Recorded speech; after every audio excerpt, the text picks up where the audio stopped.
கர்த்தருடைய பரிசுத்த நாமத்திற்கு மகிமை உண்டாகட்டும்.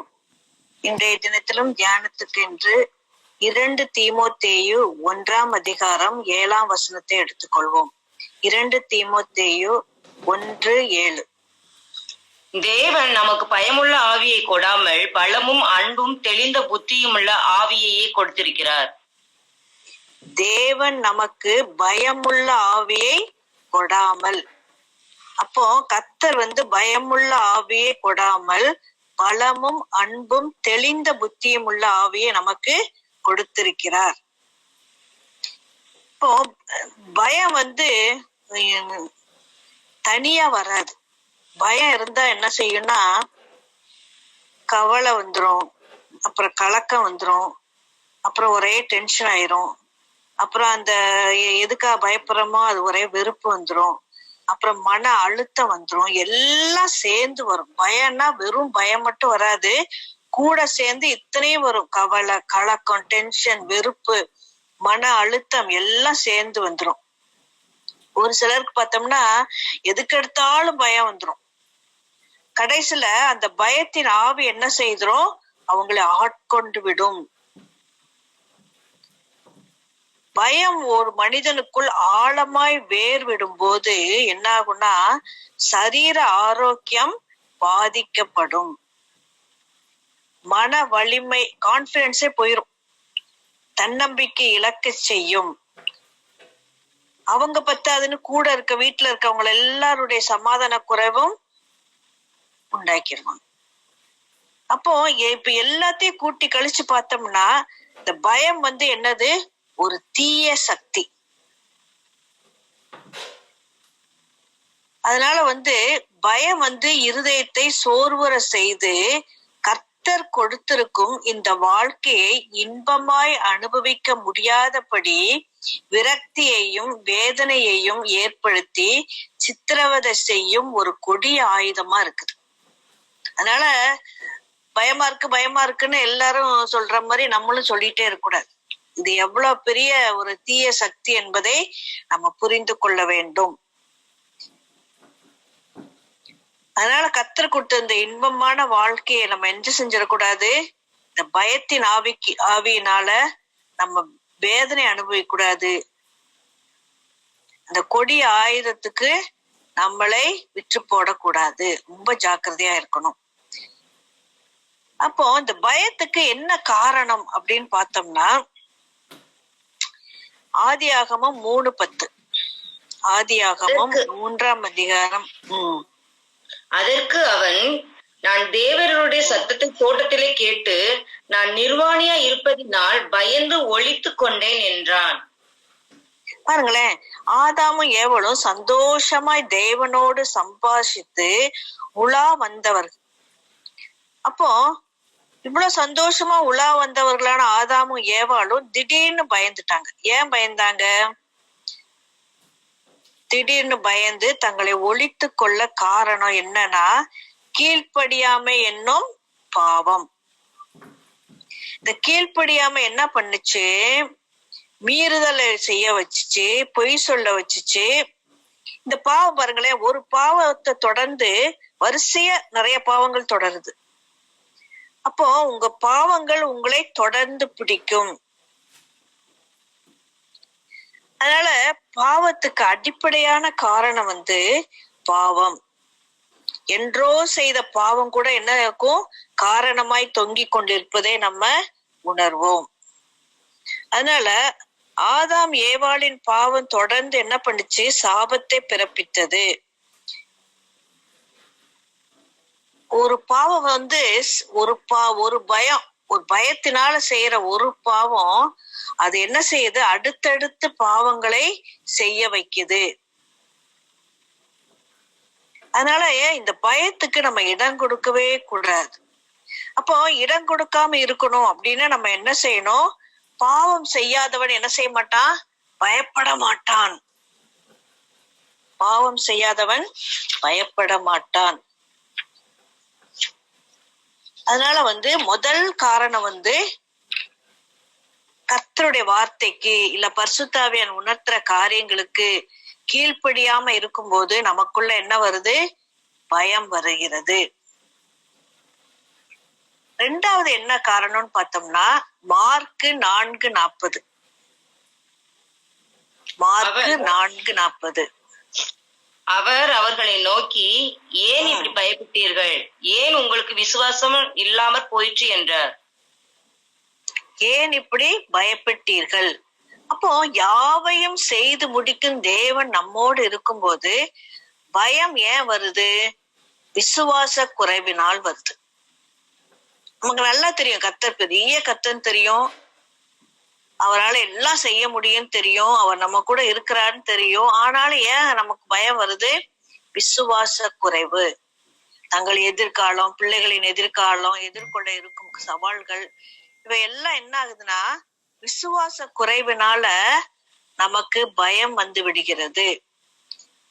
எவ்வளவு பெரிய பிரச்சனையா இருந்தா என்ன இருந்தாலும் என் கர்த்தர் எனக்காக யாவையும் செய்து முடிப்பார் அப்படின்னு வசனம்லாம் நல்லா சொல்லுவோம். ஆனா பயந்துகிட்டே இருப்போம். அப்போ ரெண்டாவது காரணம் என்னன்னா விசுவாச குறைவு நிமித்தம் நமக்கு என்ன வருது? பயம் வருகிறது. நம்ம கர்த்தர் பெரியவர் என்ற விசுவாசம் நமக்குள்ள ஆணித்தரமா இருந்துச்சுன்னா நமக்குள்ள அது பயமே வராது. அதனால விசுவாச குறைவுக்கு நம்ம அனுமதிக்க கூடாது. என் கர்த்தர் பெரியவர், எனக்கு எந்த பிரச்சனையா இருந்தாலும் முதல்ல இயேசுவை நம்ம பார்க்கணும். அதுக்கு பிறகுதான் அந்த பிரச்சனையை பார்க்கும்போது அது ஒன்றுமில்லாமல் போய்விடும். மூன்றாவது காரணம் என்னன்னு பார்த்தோம்னா நம்ம இப்ப வாசித்தோம் 2 தீமோத்தேயு 1:7 வாசித்தோம், தேவன் நமக்கு பயமுள்ள ஆவியை கொடாமல். அப்ப தேவன் நமக்கு பயமுள்ள ஆவியை கொடுக்கலன்னா அப்ப அதை கொடுக்கறது யாரு? பிசாசு. அப்போ கர்த்தர் அருளி செய்யாத எதுவும் பிசாசின் செயல்தான். கர்த்தர் கொடுக்காததை யார்தான் கொடுப்பா? பிசாசு தான் கொடுப்பான். அப்போ பிசாசானவன் நாம் வாழ்ந்து சுகித்திருப்பதை விரும்பாதவனாய் பயத்தின் ஆவிக்கு ஏஜென்டா இருந்து பயத்தினால் நம்மையும் நம் ஆத்மாவையும் அழிக்க பார்ப்பான். அப்ப நம்ம யாருக்கு இடம் கொடுக்கிறோம்? பிசாசுக்கு இடம் கொடுக்கிறோம். பயமா இருக்குன்னு நம்ம சொல்லிட்டு இருந்தோம்னா யாருக்கு இடம் கொடுக்கிறோம்? பிசாசுக்கு இடம் கொடுக்கிறோம். இப்போ இந்த பயத்தின் ஆவி, கர்த்தர் கொடுக்காத இந்த பயத்தின் ஆவிக்கு காரணம் முதல்ல அடிப்படை காரணம் பாவம், கீழ்ப்படியாமையின் பாவம். கர்த்தருடைய வார்த்தை கீழ்ப்படியறது இல்ல, கர்த்தரை உணர்த்தும் போது கீழ்ப்படியறது இல்ல, கர்த்தர் போக வேண்டாம்னு சொன்னா போயிட்டு அப்புறமா மன்னிப்பு கேட்கறது, அப்புறம் இந்த மாதிரிதான் பண்ணுவோம் நம்ம. அப்போ இந்த பாவம் என்ன செய்யும்? ஒரு பாவம் செய்யும் போது அப்புறம் மீறுதல் வரும், பொய் வரும், அந்த பாவம் தொடர்ந்துகிட்டே போகும், அதுக்கப்புறம் சாபத்தை பிறப்பிக்கும். அதனால ஃபர்ஸ்ட் காரணம் பாவம். ரெண்டாவது காரணம் விசுவாச குறைவு. நம்ம கர்த்தர் எவ்வளவு வல்லமை உள்ளவர், எவ்வளவு பெரியவர் அப்படின்ற அந்த இது நமக்குள்ள ஆணித்தரமா இருந்தா எந்த சிச்சுவேஷன் வந்தாலும் இதை மேற்கொள்ள கர்த்தர் என்னோடு இருக்கிறார் என்ற அந்த தைரியம் நமக்குள்ள இருக்கணும். அது இல்லைன்னா அந்த விசுவாச குறைவு நிமித்தம் நமக்கு பயம் வரும். மூன்றாவது, பயத்தின் ஆவியை கர்த்தர் கொடுக்கல, அப்ப யாரு கொடுத்தது? பிசாசு. அப்போ நம்ம அந்த பயத்துக்கு இடம் கொடுத்து கொண்டே இருந்தோம்னா நம்ம யாருக்கு இடம் கொடுக்கிறோம்?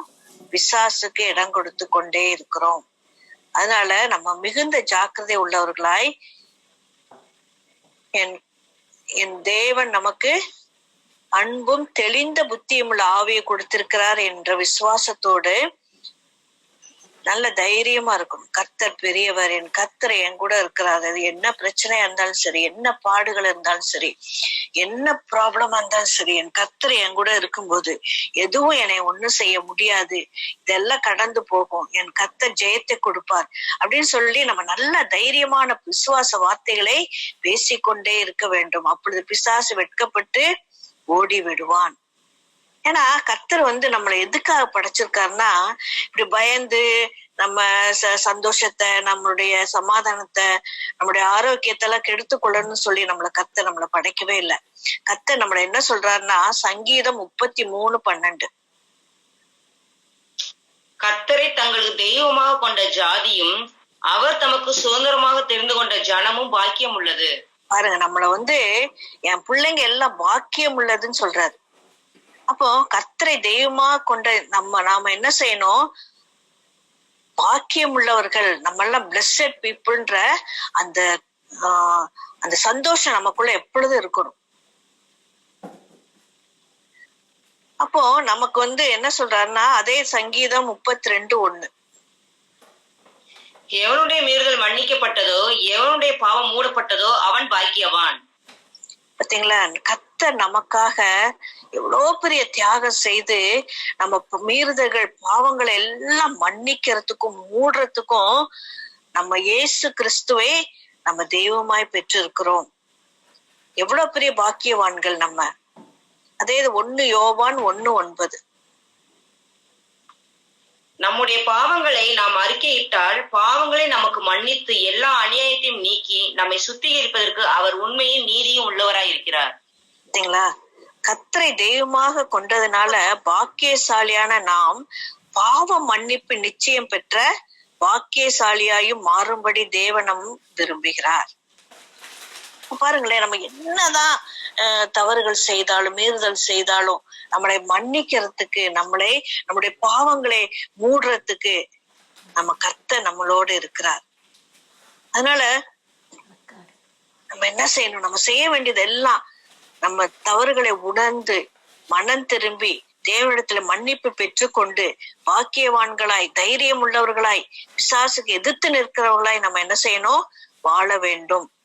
கர்த்தரிடம் அறிக்கை செய்து விட்டுவிட்ட பாவங்களை மறுபடியும் நினைவுக்கு கொண்டு வந்து குற்றமன சாட்சியை தந்து வேதனைப்படுத்துவது சாத்தானின் சுவாபம். நம்ம என்னைக்கு கர்த்தரிடத்துல மன்னிப்பை பெற்று கொண்டோமோ அதுக்கப்புறம் அந்த பழைய பாவங்களை ஆண்டவரே நினைக்கிறதுல, அப்ப நம்ம எதுக்கு நினைச்சிட்டு இருக்கணும்?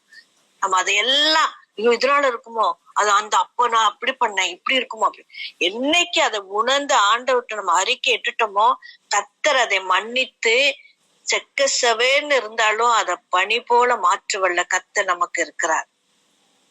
அப்போ கர்த்தரை தெய்வமா கொண்டதுனால நம்ம என்ன செய்யறோம்? அந்த பாவ மன்னிப்பு நிச்சயம் பெற்ற பாக்கியசாலிகளாய் நம்ம இருக்கணும். அந்த பழைய பாவம் எது மன்னிப்பு பெற்று கொண்டோமோ அது பழசெல்லாம் நினைக்கவே கூடாது. கர்த்தரே சமுத்திரத்துல ஆழத்துல போட்டுட்டேன்னு சொல்லிட்டாரு. அதனால அதையெல்லாம் நம்ம என்ன செய்யணும்? தூக்கி போட்டுட்டு தைரியமா இனி நான் அந்த காரியங்களை செய்யக்கூடாது, இனி என் தேவனை துக்கப்படுத்த கூடாது என்று நம்ம ஒரு வெற்றியோட நம்ம முன்னேறி செல்ல வேண்டும். சங்கீதம் 128:1, கர்த்தருக்கு பயந்து அவர் வழிகளில் நடக்கிறவன் எவனோ அவன் பாக்கியவான். சரிங்களா? நம்ம செய்ய வேண்டியதெல்லாம் கர்த்தருக்கு பயந்து அவருக்கு கீழ்ப்படிஞ்சு அவருக்கு உண்மையா நம்ம நடக்கும்போது அவன் பாக்கியவான் என்று கர்த்தர் சொல்லுகிறார். அப்போ பாவ மன்னிப்பு நிச்சயம் பெற்ற பாக்கியசாலிகளாகிய நாம் பாவத்தில் என்ன செய்திடக்கூடாது? மறுபடியும் விழாமல் காத்துக்கொள்ளணும். அந்த காரியத்துலதான் கவனமா இருக்கணுமே ஒழிய ஐயோ நான் இப்படி பண்ணிட்டேன்னு அதையே நினைச்சிட்டு இருக்கணும்னு அவசியமே கிடையாது. என்னைக்கு ஆண்டவர்கிட்ட நம்ம மனம் திரும்பி மன்னிப்பு கேட்டுட்டோமோ அதுக்கப்புறம் நம்ம என்ன செய்யணும்? பாவம் மன்னிப்பு நிச்சயம் பெற்ற பாக்கியசாலிகளை நாம் என்ன செய்யணும்? பாவத்தில் மறுபடியும் விழாமல் காத்துக்கொள்ள கர்த்தருக்கு பயந்து அவர் வழிகளில் நடக்க வேண்டும். அந்த காரியத்துலதான் நம்ம போக்கஸ் பண்ணுமே ஒழிய பழைய காரியங்களே யோசிச்சுட்டு இருக்க கூடாது. இனி நம்ம எப்படி இருக்கணும்? கர்த்தருக்கு பயந்து பரிசுத்தமாய் வாழணும். அந்த பாவத்தை, அந்த செய்த பாவத்தை எல்லாம் திருப்பி செய்யக்கூடாது, அதுல விழுந்துடக்கூடாதுன்னு சொல்லி நம்ம ஜாக்கிரதையாய் முன்னேறி செல்ல வேண்டும். அப்படி செய்தோம்னா நமக்கு அந்த பயத்தின் ஆவி நம்மளை விட்டு என்ன செஞ்சிரும்? போய்விடும். நமக்குள்ள ஒரு அந்த கர்த்தருக்கு பயந்து உண்மையா நம்ம ஜீவிக்கும் போது, பரிசுத்தமாய் வாழும் போது அது ஒரு தனி தைரியம் நமக்குள்ள வரும். ஏன்னா ஏன் தைரியம் வருதுன்னா, என் இயேசு என்னோடு இருக்கிறார், பரிசுத்தம் என்னோடு இருக்கிறார், அது போதும். அந்த கான்பிடன்ட் இருந்தாலே நம்ம என்ன செய்யலாம்? தைரியமா முன்னேறி சென்று கொண்டே இருக்கலாம். ஏன்னா அவர் நம்ம கூட இருந்தா அவர் எத்தனை ஆசீர்வாதம் நமக்கு தெரியும். நம்ம நடக்க வேண்டிய வழியெல்லாம் காட்டுவாரு, நமக்கு கூப்பிடும் போது கேட்கிறாரு, அவர் இறங்குறாரு, நமக்கு வேண்டிய ஞானத்தை கொடுக்கிறாரு, நம்ம ஆயுசு நாட்களை பெருகச் படுகிறாரு, நமக்கு வேண்டிய எல்லாவற்றையும் அவரு பார்த்து கொள்ள வல்லவராய் இருக்கிறார். நம்ம கால் சறுக்கும் போது வழி இதுவேன்னு காட்டுறாரு. எத்தனை அருமையான கர்த்தர் நமக்கு இருக்கிறார். அதனால இந்த பயத்துக்கு இடம் கொடுத்து கர்த்தர் கொடுத்த அந்த அருமையான வாழ்க்கையை நம்ம என்ன செஞ்சிடக்கூடாது, கெடுத்து விடக்கூடாது. நம்ம இன்பமாய் அனுபவிக்க முடியாத படிக்கு நம்ம இந்த விரக்தி, வேதனை இதுக்கெல்லாம் நம்ம என்ன செஞ்சிடக்கூடாது, இடம் கொடுக்க கூடாது. அப்போ கர்த்தர் நமக்கு, தேவன் நமக்கு பயமுள்ள ஆவியை கொடாமல் பலமும் அன்பும் தெளிந்த புத்தியும் உள்ள ஆவியை கொடுத்திருக்கிறார். அதனால நம்ம ஏன் பயப்படக்கூடாதுன்னா, இந்த பயம் கவலை, கலக்கம், டென்ஷன், வெறுப்பு, மன அழுத்தம், விரக்தி, என்னென்னமோ எல்லாத்தையும் சேர்த்து கொண்டு வரும். அதனால இந்த பயத்துக்கு நம்ம இடம் கொடுக்கவே கூடாது. எப்பயும் கர்த்தர் என் கூட இருக்கிறார். இப்ப நான் கர்த்தர் என் கூட இருக்காத இடையூறாய் காணப்படுகிற எல்லா கீழ்ப்படியாமையின் பாவங்கள், எல்லா அசுத்தங்கள், கர்த்தருக்கு விருப்பம் இல்லாத, நமக்கே நல்லா தெரியும். வேதத்தை எவ்வளவு வாசிக்கிறோம், தேவனுக்கு என்னென்ன பிடிக்காது எல்லாம் தெரியும். எல்லா அசுத்தங்களையும் நம்ம களைந்து போட்டுட்டு இனி அதுல விழுந்துடக்கூடாது என்ற ஜாக்கிரதையோடு தேவனுக்கு பயந்து முன்னேறி ஜீவிக்கும் போது நம்ம பாக்கியவான்களாய் இந்த உலகத்திலேயே ஜீவிப்போம். தைரியமா ஆண்டவரை ஃபேஸ் பண்றதுக்கு நம்ம ஆயத்தமா இருப்போம். அதனால இந்த பயத்தை கொண்டு வருகிற இந்த பாவம், விசுவாச குறைவு, பிசாசு, இதுக்கெல்லாம் நம்ம இடம் கொடுக்காமல் நம்ம ஜாக்கிரதையோடு முன்னேறி செல்வதற்கு நம்ம இருக்க வேண்டும். அதனால கர்த்தர் நம்மள பாக்கியவான்கள்னு வச்சிருக்காரு.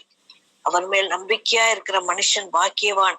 கர்த்தரையே தன் நம்பிக்கையாய் வைக்கிற மனுஷன் பாக்கியவான்.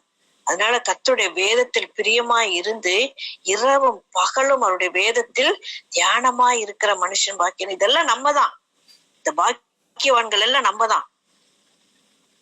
இப்போ நம்பிக்கை வைக்கிறவர்கள் தொடர்ந்து என்ன செய்ய முடியும், முன்னேறுவதற்கு வழி வேதத்தை தியானிக்கும் போது நமக்கு கிடைக்கும். இப்படி வேதத்தை கொண்டு போதிக்கிற மனுஷன் பாக்கியவான். அப்ப நம்ம வேதத்தை அறியும் போது மத்தவங்களுக்கும் போதிக்கணும். நம்ம ஆவியில எளிமை உள்ளவர்களா இருக்கணும். துயரப்படுகிறவர்களுக்கு ஆறுதல் சொல்லணும். சாந்த குணம் உள்ளவர்கள், இவங்க எல்லாரும் பாக்கியவான்கள் என்று வேதத்துல நமக்கு சொல்லியிருக்கு. அந்த பாக்கியவான்கள் நம்ம தான். அப்ப நம்ம என்ன செய்யணும், இந்த பூமியில ஆசீர்வாதமா இருக்கணுமே ஒழிய இந்த பயத்துக்கு இடம் கொடுத்து நம்முடைய இன்பமான வாழ்க்கையை கெடுத்து கொள்ளாதபடிக்கு ஜாக்கிரதையா இருப்போம். ஆமென்.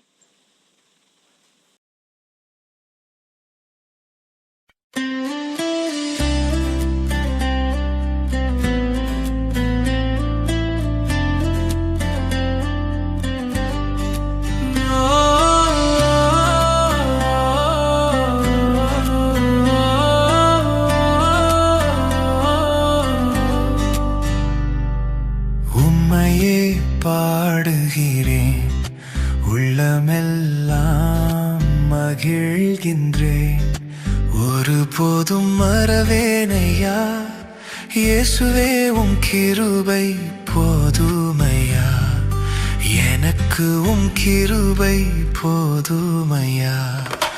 உம்மையே பாடுகிறேன், உள்ளமெல்லாம் மகிழ்கின்றேன்.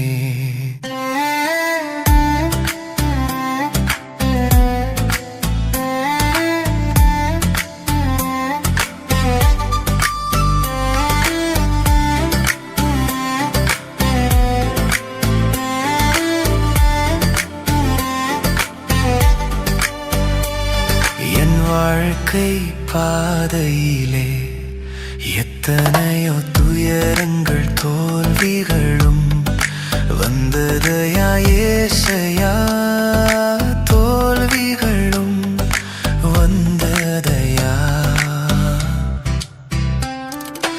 உம்மையே பாடுகிறேன், உள்ளமெல்லாம் மகிழ்கின்றேன்.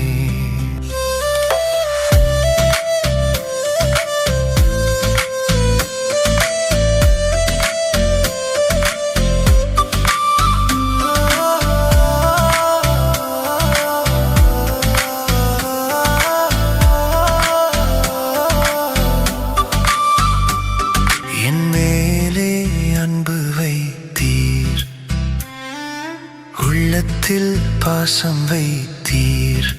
கண்ணீரே துடைத்தீரையா, எந்தன் துன்பமெல்லாம் தீர்த்தீரையா. உம்மையே பாடுகிறேன், உள்ளமெல்லாம் மகிழ்கின்றேன்.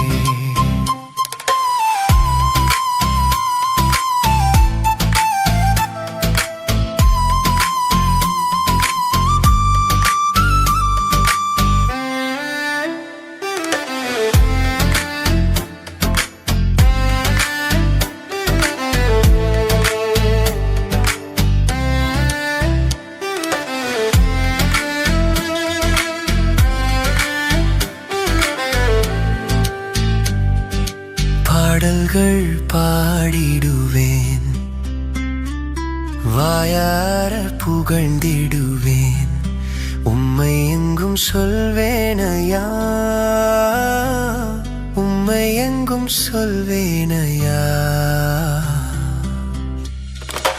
உம்மையே பாடுகிறேன், உள்ளமெல்லாம் மகிழ்கின்றேன். ஒருபோதும் மறவேனையா, இயேசுவே உம் கிருபை போதுமையா. எனக்கு உம் கிருபை போதுமையா. உம்மையே பாடுகிறேன், உள்ளமெல்லாம் மகிழ்கின்றேன்.